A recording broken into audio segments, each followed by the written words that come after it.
অথচ এদেশে প্রথম ইসলাম আসছিল কিন্তু আরব বণিক ও মুহাদ্দিস উলামায়ে কেরামের মাধ্যমে।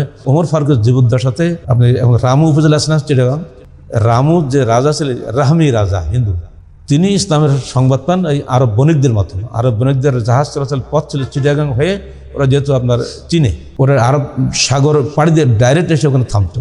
ওখানে আহলে হাদিসের সংখ্যা খুব বেশি, গুজরাট যে জায়গাটা, সেখান থেকে আসতে পরবর্তী স্টপেজ ছিল চিটাগাং, এখান থেকে চলে যেত আন্দামান। ফলে এইসব জায়গাগুলো আহলে হাদিসের সংখ্যা বেশি হয়ে গেছে। নেজাউদ্দিন আউলিয়া কিন্তু আহলে হাদিস ছিলেন, উনি হাদিসের হাফেজ ছিলেন। অন্যান্য হানাফি আলমরা ওনাকে দরবার থেকে বের করে দেয়। তখন গিয়াসউদ্দিন বলবান সুলতান ছিলেন, তাকে মিসগাইড করে ওনাকে বের করে দেওয়া হয়। উনি তখন দুঃখ করে বলেছিলেন যে যে দেশে হাদিসের মর্যাদা নাই সে দেশে আমার থাকার কোনো অধিকার নেই, আমি চললাম তোমার দরবার থেকে। আর থাকেন বোখারা থেকে, আপনি ইমাম বুখারীর নাম শুনছেন নিঃসন্দেহে, ওখানে থেকে একজন ব্যক্তি আসেন আল্লামা শরফুদ্দিন আবু তাওয়ামা।